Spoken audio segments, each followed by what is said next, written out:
At the beginning of our story today, we meet a very beautiful girl named Anna.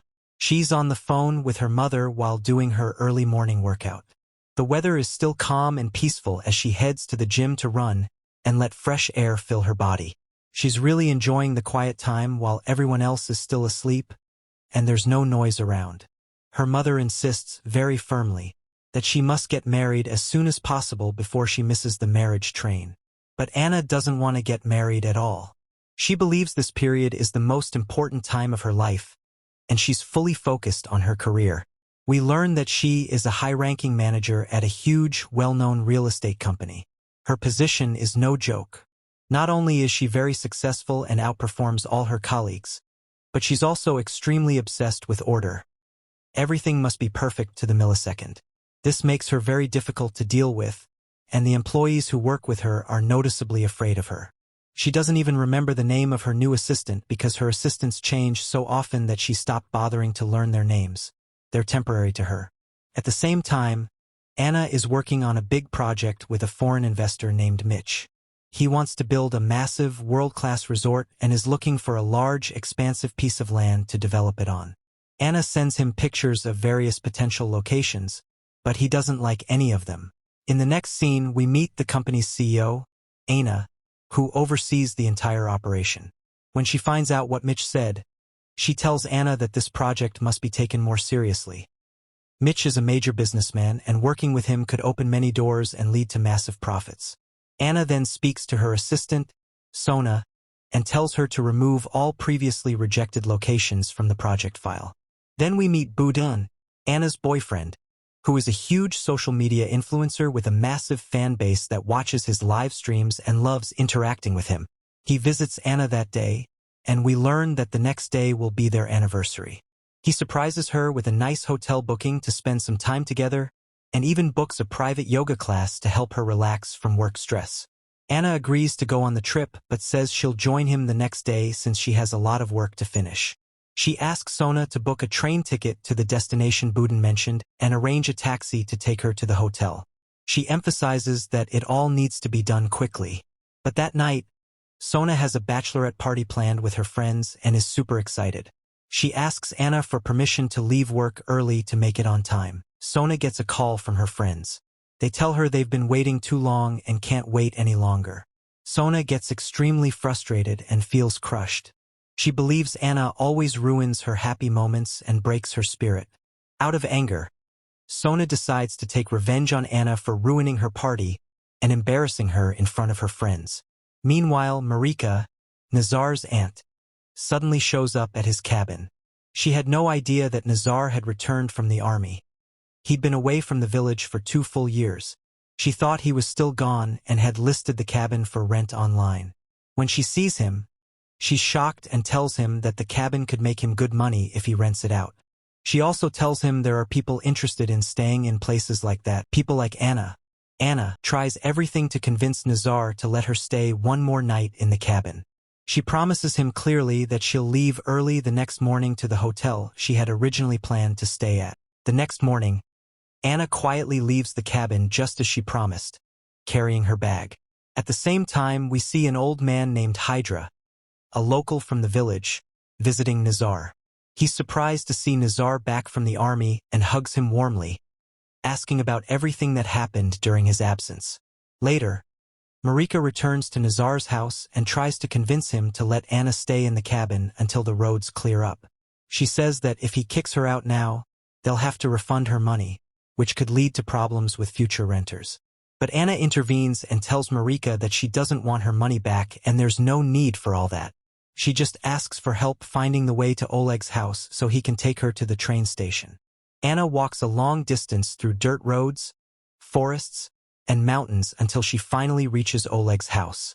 When she sees him, she offers him a large sum of money to take her to the station immediately before the trains leave. But Oleg refuses outright. He tells her that it rained heavily the previous night, flooding the roads, and that the way is now too dangerous. Even side paths are unusable. Based on his experience, he says the road won't be clear for another 3 or 4 days at least. Anna's phone is broken from getting wet, so she borrows Oleg's phone and calls Budun, who is at the yoga session waiting for her. wondering why she hasn't shown up. Luckily, two girls pass by dancing and laughing for a TikTok video. Anna calls out to them and asks them for the name of the place she's in. Once she finds out, she sends it to Budin so he can find her. While she's walking uphill, exhausted and drained, she suddenly finds herself in front of a breathtaking view. An unbelievably beautiful, peaceful, natural landscape. She feels like she's in another world. It hits her that this could be the perfect location for Mitch's resort project. She quickly calls Anna, shows her the view, and explains everything that happened from the start of her trip until she got there. Anna immediately agrees but tells Anna they must first get approval from the local villagers before proceeding with any development. Meanwhile, Budin finally reaches the train station and starts looking for a taxi or any vehicle to take him to the village. But because of the water and mud on the roads, no drivers are willing to go there. So Budin decides to rent a small scooter and head there himself, despite the risks. Back at the cabin, Anna returns and tells Nazar she has no choice but to stay there for the next 4 days. At first, Nazar tries to get rid of her, but she calmly tells him that if he doesn't let her stay, she'll report to the village chief that Marika scammed her. While Nazar is outside, a woman named Slaka suddenly shows up to deliver a cake she made for him. When she enters the cabin, she sees Anna and immediately assumes she's romantically involved with Nazar. Anna clarifies that she's just a guest and will only be staying a few days. After Slaka leaves, still feeling uneasy, Anna decides to go meet the village chief to talk to him. She asks him to gather some of the villagers so she can hear their opinions and request their approval for building the project she mentioned. At the same time, Nazar visits his Aunt Marika and talks to her about everything that's happening. Marika tries to convince him to treat Anna kindly and then suddenly brings up the topic of marriage. She says she thinks Anna is very beautiful, smart, and different from the other girls he knows, and maybe she could be a good life partner. Later, Slaka visits Marika and tells her she went to Nazar's cabin and saw Anna there. We find out that Slaka has known Nazar since school and has secretly loved him for a long time. That's why she got so jealous when she saw Anna in his house. On the other hand, Anna goes with Pedro and meets a woman named Karina. Anna asks Karina to sign a certain document, telling her it's for an ecotourism business project that would attract visitors and bring income to the village. But she doesn't mention the real plan, the luxury resort. The next morning, while Anna is asleep, she suddenly wakes up to loud noise in the garden. When she looks out the window, she sees Nazar mowing the grass with a loud machine. She gets really annoyed and tells him the noise is awful and she can't sleep. He sarcastically replies that he doesn't need permission from anyone to clean or fix his own house. Pedro later takes Anna to Slaka's family farm, where she meets Slaka's father. Anna convinces him to sign the document too, using the same pitch about it being an eco-project. When she returns to Nazar's house, he gets furious because he smells smoke and realizes she was smoking inside without asking. She says it was just an e-cigarette, not real smoke. But Nazar throws the vape out the window and says he loves clean air and can't tolerate any smoke. The next day, Anna runs into Marika while walking along a mountain path. They start talking about Nazar, and Anna tells her their relationship is like cat and mouse. They constantly fight over small things and can't agree on anything.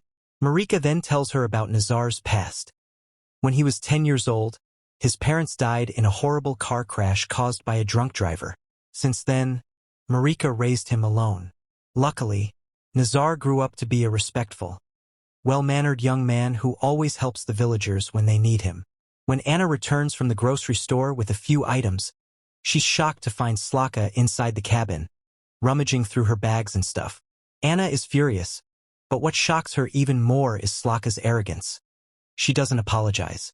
Instead, she mocks Anna, calling her rude and classless. When Nazar returns, he finds the two women in a heated argument. He asks Anna what happened, and she explains everything in detail, saying that she found Slaka going through her things and that she insulted her too.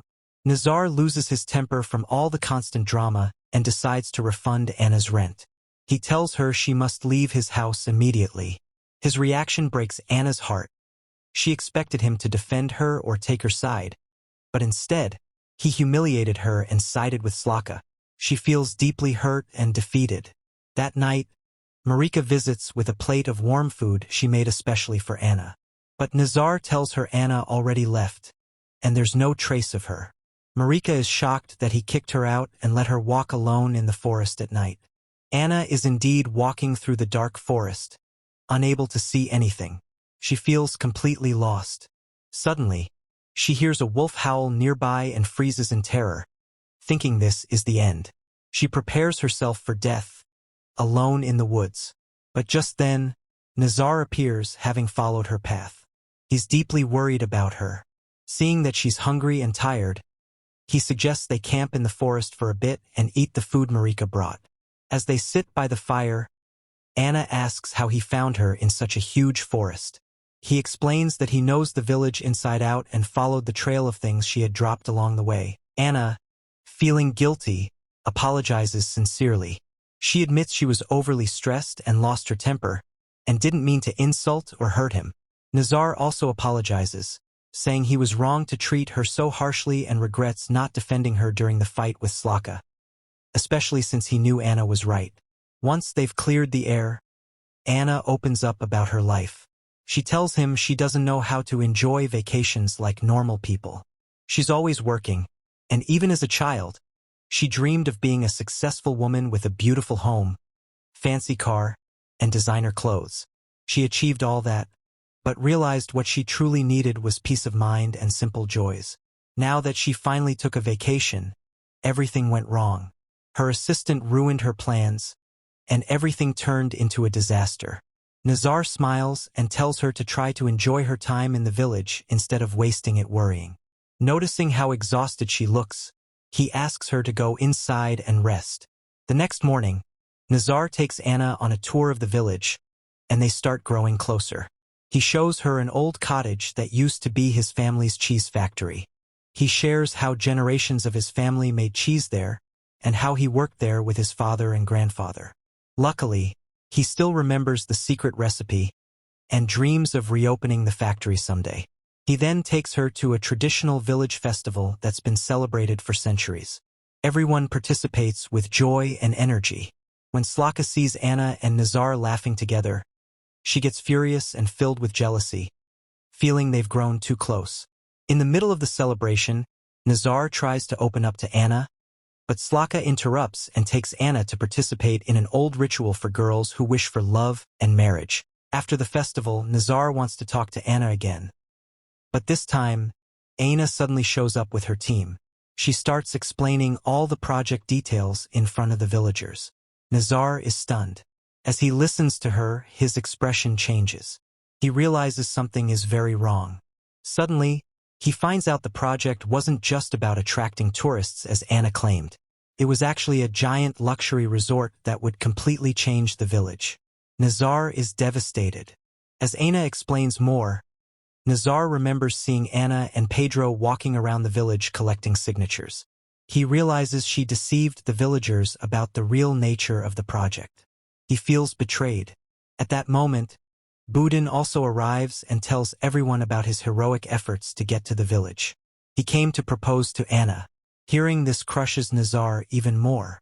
As Anna's vacation ends, we see Nazar returning to the army, hoping the distance will help him forget her.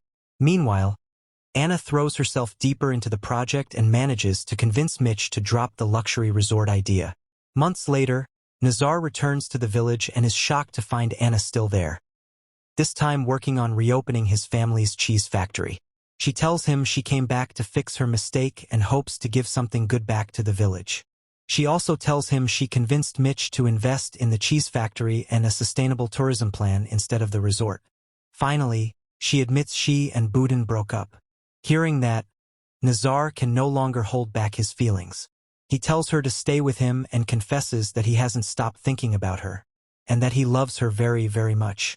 And that's where our movie ends for today. Stay tuned for more recaps and videos.